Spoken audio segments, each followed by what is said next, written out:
Hello? Hello, Julia? Hi. Hi. Okay, you're there. Dawn? Oh, sorry, I was on mute. Yeah. 2020 strikes again. So, okay, welcome back to the PJ Pod.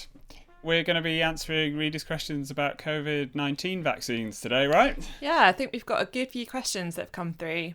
And you guys have called your own experts as well, haven't you? Yeah, for some of the questions that I didn't have the answers to or need a bit of an expert input into, I've scoped out some people who can answer them for me. And you've put the dog away, have you, Dawn? Yep, I've taken her out for an hour-long walk, so she should be quiet. So I don't know about you guys, but it's really starting to feel now that we've turned a corner in this pandemic, doesn't it? With one vaccine being approved and two under consideration by the regulator. Yeah, definitely. So we should probably introduce ourselves. Yeah, well, I'm Dawn Connelly, and I'm the features editor at the Pharmaceutical Journal. I'm Julia Robinson. I'm clinical and science editor. And you may have heard my voice before. I'm Nigel Praities. I'm executive editor.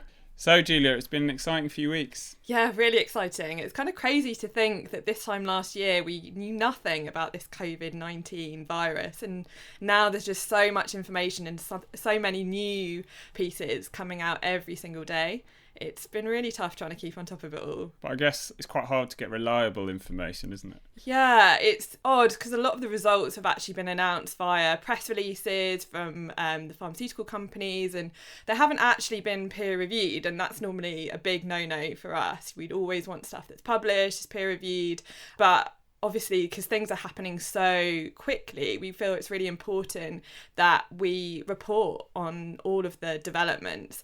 And although we're still waiting for all of the data, so we've still got some data to come through about efficacy and safety, there's been lots to delve into. But obviously you can't overstate the progress that has been made over this year in terms of developing these vaccines. It's pretty incredible, isn't it? Yeah, it's amazing. I mean, normally you're looking at 10 years to develop a vaccine from start to finish. And so the Pfizer-BioNTech jab apparently is the fastest vaccine to go from concept to reality. And it's taken only 10 months to follow the same steps that normally span an entire decade. Plus, it's the first ever mRNA vaccine to be approved for use in humans. Yeah, that's right. I mean, the genetic sequence for the SARS-CoV-2, the virus that causes COVID, was only released in January. So to have a licensed vaccine less than a year later is really impressive. And there are some really quite innovative technologies being used, aren't there? Yeah, that's right. I mean, these technologies are new, but the researchers did have a bit of a head start. You know, they were already working on vaccines for cancer in BioNTech's case. And the Oxford University were working on a vaccine for Middle Eastern respiratory syndrome. So, you know, they were able to employ a sort of plug and play approach to these new vaccines and adapt them quickly for COVID. But obviously there have been some questions over the Oxford AstraZeneca vaccine this week.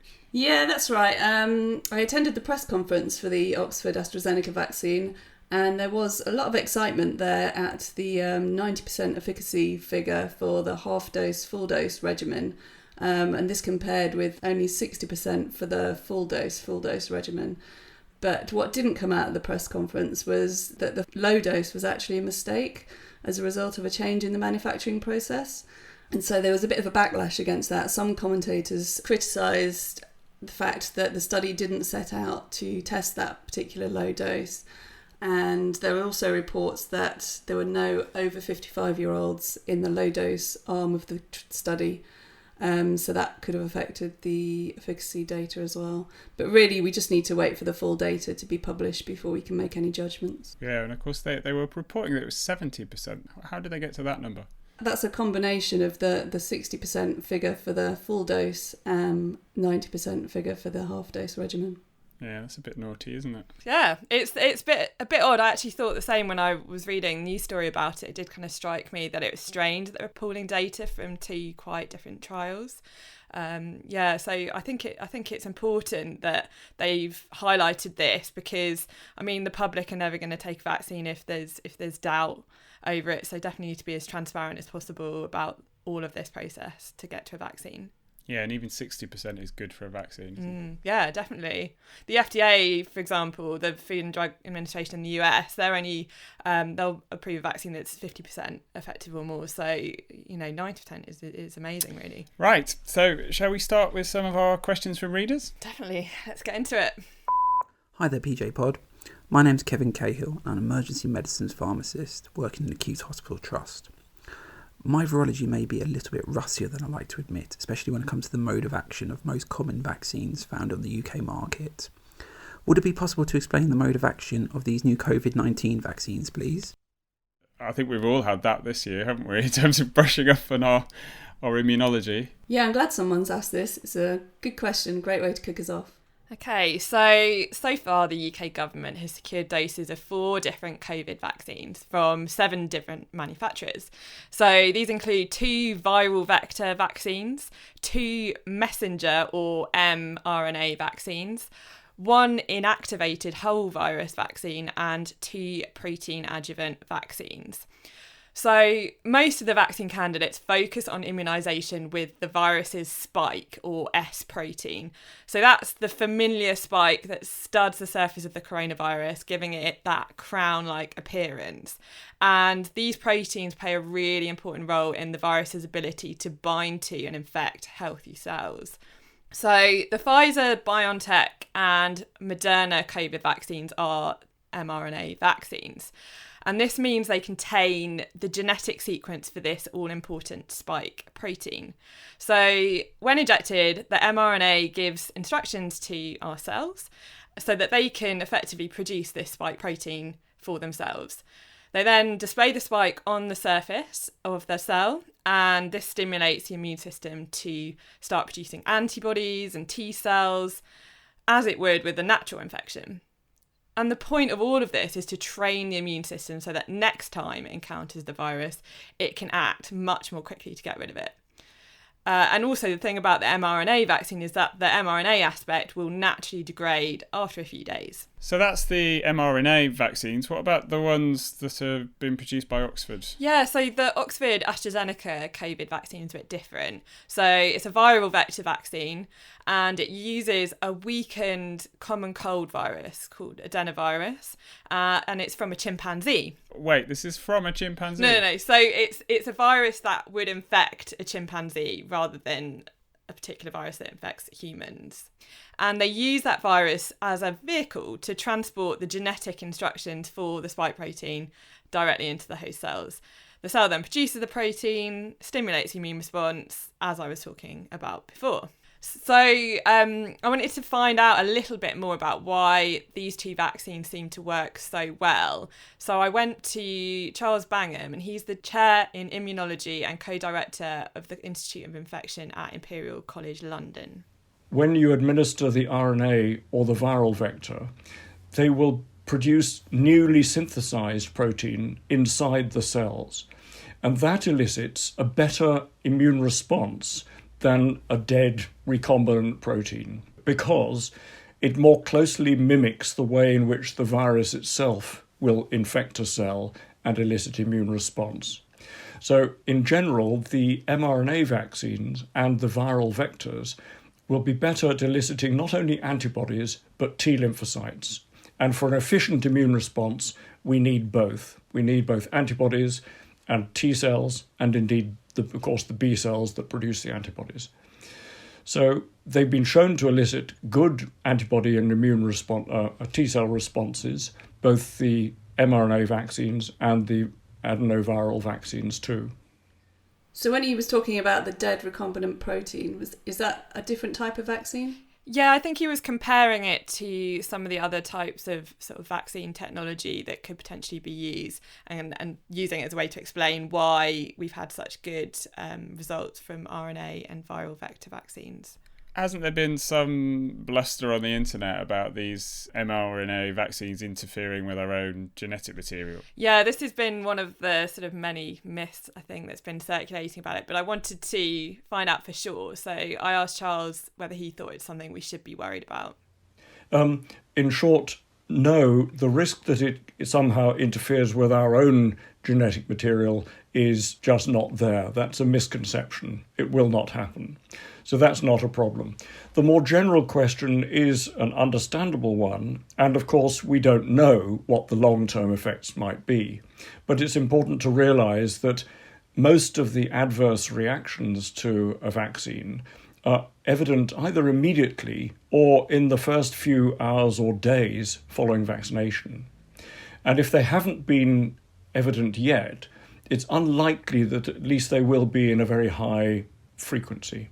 So I am quite reassured by the data that have been emerging on the use of the mRNA vaccines that they seem to be really quite safe.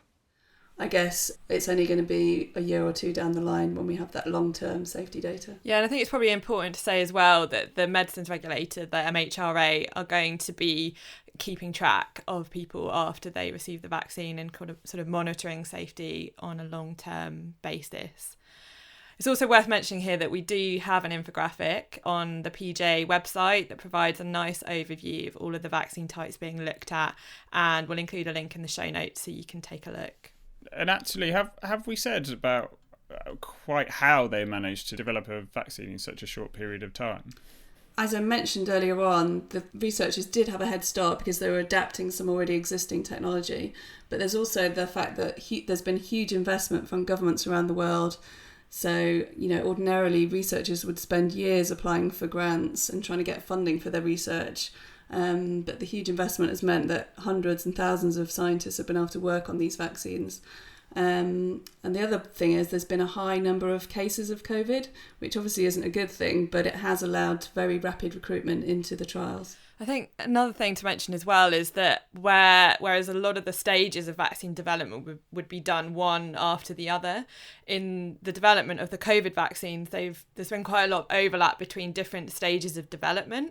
So, for example, manufacturers started manufacturing the vaccine sort of at risk before they actually knew the results of the phase 3 trials. But this means as soon as we received the results, they already had vaccine produced and could hit the ground running with getting them into people's arms.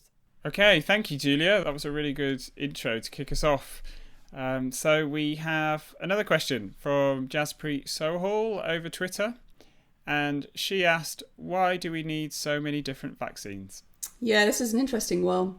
The thing is, we need to vaccinate the whole world, and that's almost 8 billion people. The problem is the manufacturing capacity and also how easily these vaccines can be distributed to various countries around the world. Even if the 3 companies that we've been talking about were to produce as many vaccines as they could, that still wouldn't be enough to vaccinate everyone. So we need more than one vaccine. That's definitely not contested. We might also find that as more vaccines come through, some will work better for certain patient groups than others, and some might even provide longer immunity than others. The idea is kind of have more shots on target, right? Yeah, that's right. So, the UK government, they've pre-ordered 4 different types of vaccine from 7 different manufacturers. So they're really spreading the risk. Is another reason for lots of different vaccines because we don't quite know yet how long they're going to last in terms of immune response? Yeah, so it's really difficult to say at the moment exactly how long the vaccines will protect against the virus, simply because not enough months have gone by yet. Evidence shows that if you've had COVID, you're protected from reinfection for at least 3 months, maybe even longer than that. So far, the data from these vaccines suggests that they're actually generating a better and more long-lasting immunity than the natural infection. So it could be that immunity lasts quite a long time.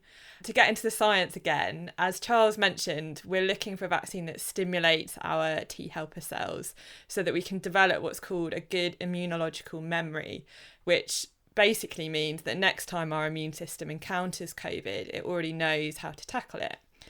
So live viruses, like the adenoviral vaccine that's being developed by Oxford, they do this really well, we know that. And the RNA vaccines also seem to induce a really good T helper cell response. But as I said, we need the months to pass to be able to measure this properly and see how long it lasts. A really interesting detail about the adenoviral vector vaccines is that it's possible that some individuals may actually have existing immunity to the adenovirus vector itself, or they could develop immunity to it after receiving their first dose. And that immunity could hamper the overall efficacy of the vaccine. This is one of the reasons why the researchers at Oxford University used a chimpanzee adenovirus, as it made existing immunity in humans a lot less likely. So when I spoke to Charles, he also said that another possible solution is that assuming both the RNA and the viral vectors turn out to be effective, One could be given as the first dose and the other could be given as the second dose. And do we have any evidence yet about whether the coronavirus is mutating or changing like the influenza virus? Yeah, I think experts do think that the virus is mutated a little. You might have heard about the mink in Denmark, but they don't think it's mutating as quickly as, for example, the flu virus. So the good news is, if the virus does mutate substantially, then the vaccines are easy to treat using these new technologies. Good, right. So, shall we go to our next question? Yeah, I think we got one from Nutan Tanner. Hi, PJ Pod. It's Nutan Tanner, pharmacist consultant in women's health. And I have a question. What patient ethnicities were included in each of the COVID vaccine trials?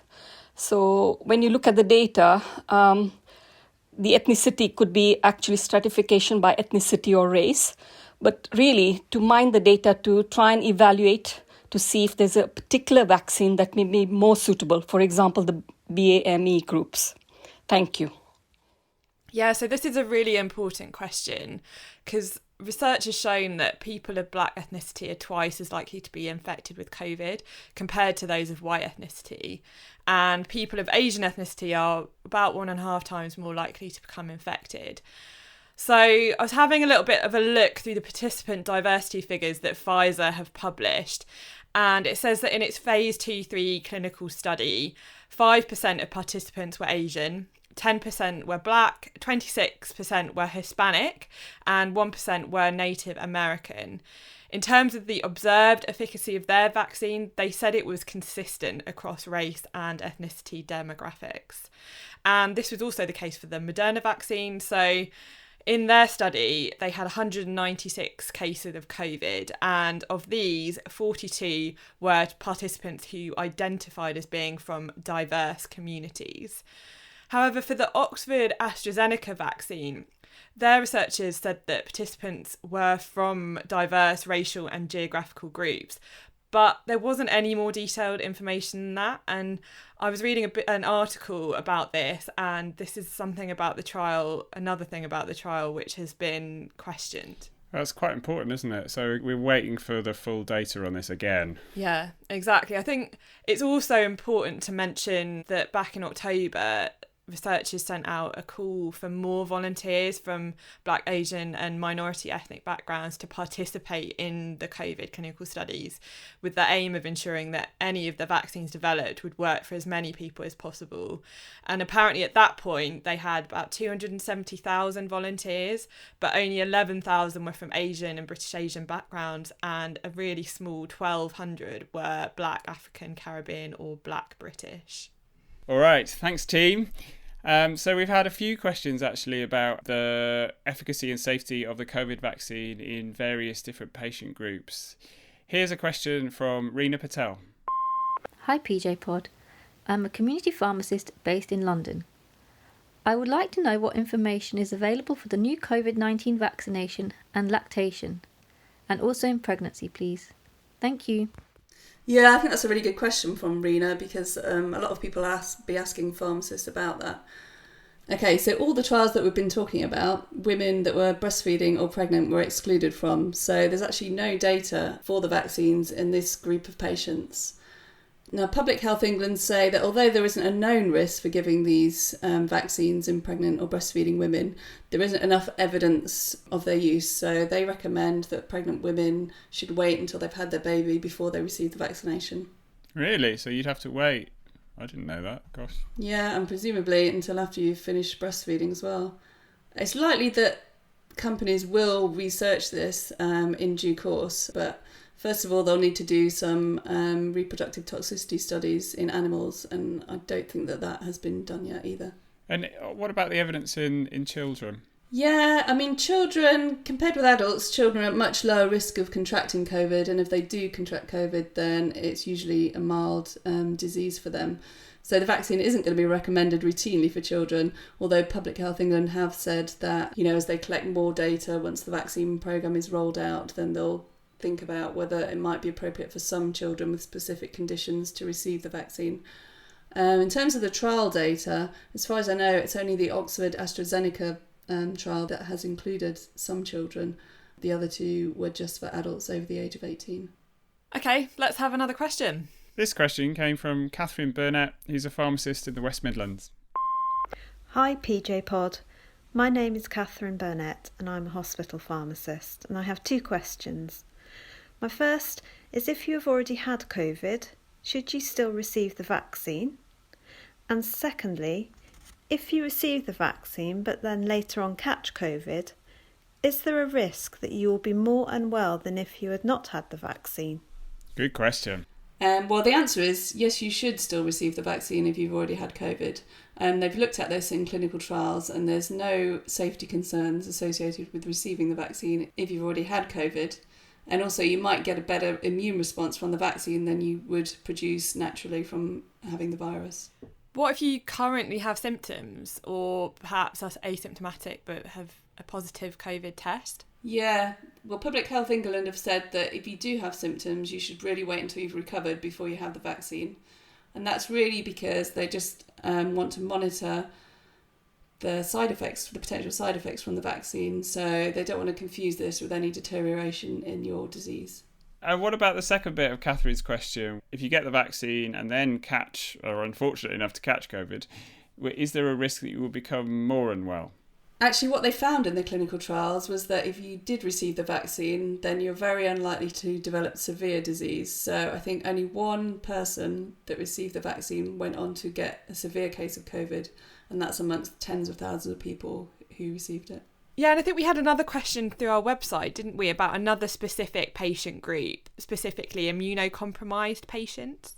Okay, yeah, well, the people with HIV were included in the trials, so there should be some data on that group of patients coming through soon, although we haven't seen it yet. I mean, the Oxford AstraZeneca vaccine is a live viral vaccine, but it's non-replicating, so it's thought to be safe in people with immunodeficiency. Another thing to remember is that people who are immunocompromised might not mount a full immune response to a vaccine, but that applies to all vaccines, not just the COVID ones. So, the next question comes from Terry Dowling, a general practice pharmacist, who asked about all of the nitty-gritty details in storage, transport, reconstitution, handling, and administration of the vaccine. He says, I think our healthcare colleagues will turn to us for this information when the situation arises. Yeah, this is a really big question. So if we start with the Pfizer-BioNTech vaccine, because obviously this is going to be the first one that's going to be deployed. So most of us probably know now that this vaccine needs to be stored at around minus 70 degrees Celsius, which is very cold. And it means it will have to be transported in dry ice. And because hospitals already have the facilities to store at this temperature, the sort of very first vaccines will be delivered from there while they work out how to get it to care homes and other care settings. And once thawed, the vaccine can be stored for 5 days at 2 to 8 degrees, which is the temperature of a regular fridge. But once out of the fridge, it needs to be used within 6 hours.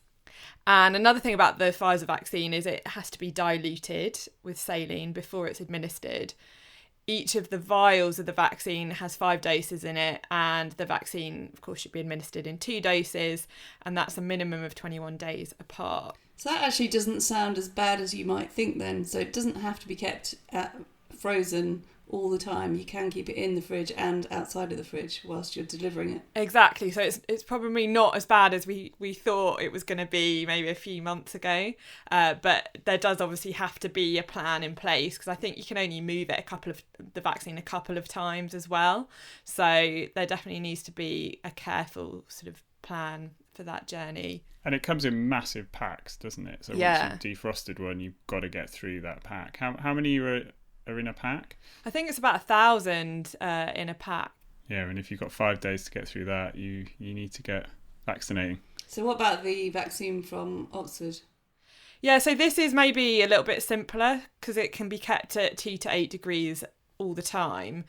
But because it doesn't contain any preservative, once it's been opened, it has to be used within 6 hours if it's being stored at room temperature, and within 48 hours if it's being stored in the fridge.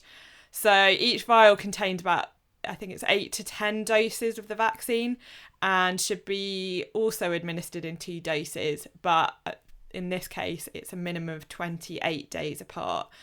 And both of the vaccines are administered as an intramuscular injection into the deltoid of the upper arm. And what happens if you miss that second dose, or it's longer than the 28 or 21 days that's recommended?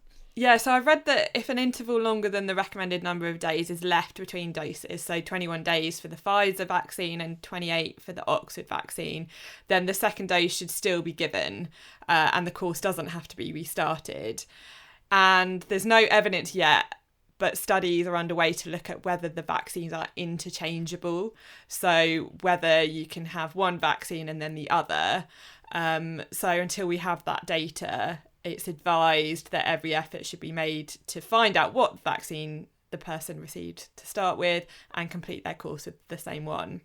However, as I explained before, they're all based on this spike protein of the coronavirus, so it is likely that the second dose would help boost the response of the first, even if they're different.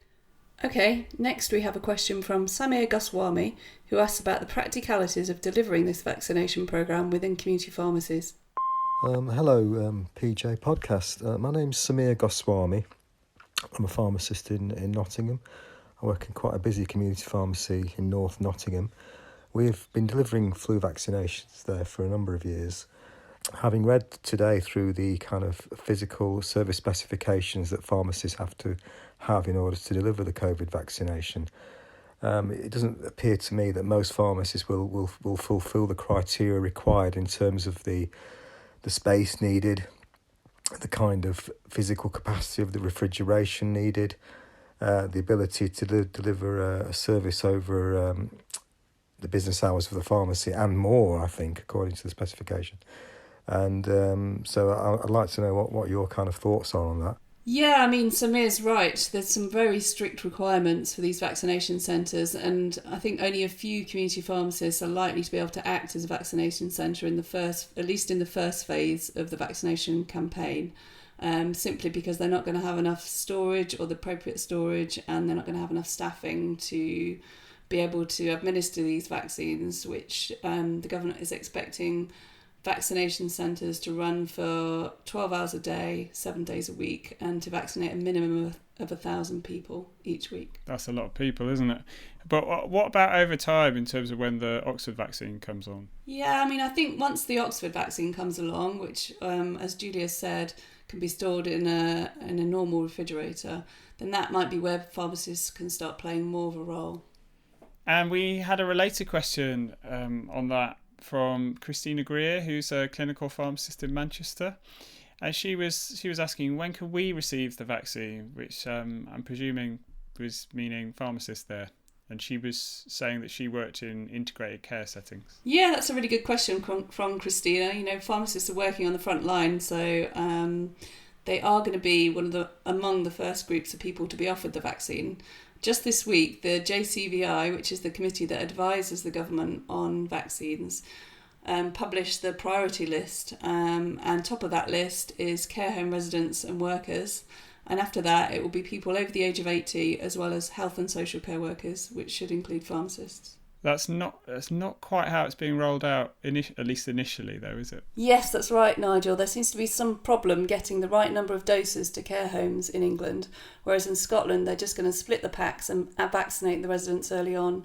In England, people who are over the age of 80 or healthcare workers will be invited to go to one of 50 hospital hubs that are due to open from Monday to receive their vaccination. Then in the new year, GP practices, mass vaccination centres and some pharmacies will come on stream. Yeah, so this is all a bit academic, isn't it, if no one actually turns up to get the vaccine. This was a point that was raised by Zeshan Ahmed. He's a care home pharmacist, and he said that potentially pharmacists are going to be receiving a lot of questions from sceptical members of the public about the vaccine. So what should they be saying? Okay, yeah, I think pharmacists can really reassure their patients because there's actually already a huge safety database from these 3 vaccines that are coming through. For most vaccines that are licensed in Europe, they've only been tested on around 3,000 to 5,000 people. But for the Oxford vaccine, for example, that's already been given to twice as many people as that during the clinical trials. And the trials for Moderna and Pfizer-BioNTech are even bigger than that. So there's a lot of data out there already. to show that these vaccines are safe. Yeah, I heard a really good analogy in a webinar from Peter Openshaw. He's an immunologist at Imperial College London. He described vaccine development as being a bit like a milk float doing its daily deliveries. So coming up against traffic, red lights, bumps in the road, etc.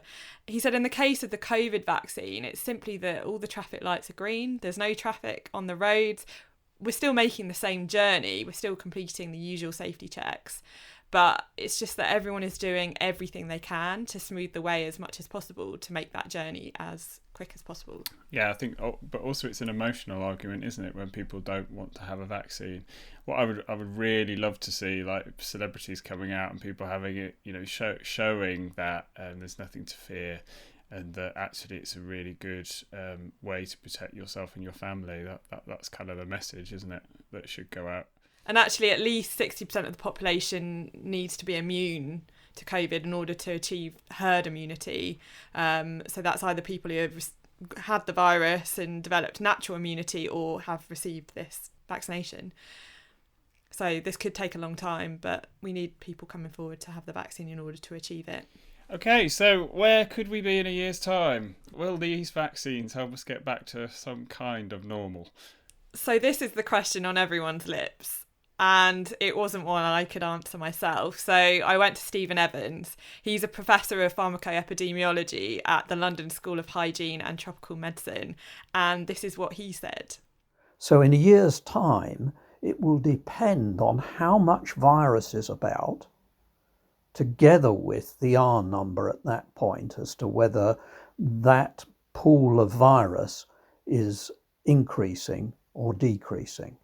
And assuming all goes well, whatever virus is about is likely to be decreasing in a year's time, and it may be that we're able to suppress the virus in the UK to very low levels.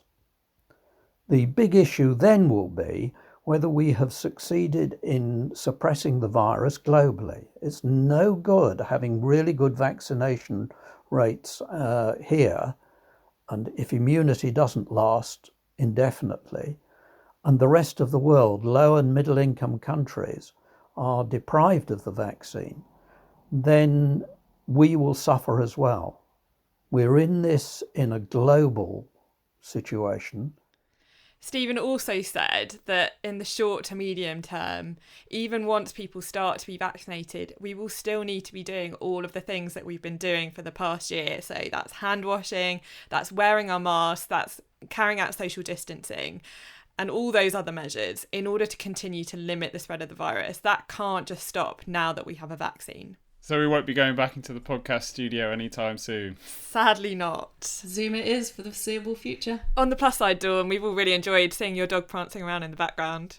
So I hope we've provided some clarity there to the people that submitted their questions. Thank you to everyone who took the time to write in to us. Yeah, and keep sending them in. If we get enough, we might do another podcast. I'm sure there's going to be loads to discuss in the coming weeks. Yeah, this podcast will probably be out of date in a week or two anyway. So we're undoubtedly going to be doing more of these Q&A podcasts. So if you have any questions, do get in touch with us on Twitter, or the email addresses will be in our show notes. And even more importantly, subscribe and leave a review. Thanks so much for listening. Thank you. Bye. Bye-bye.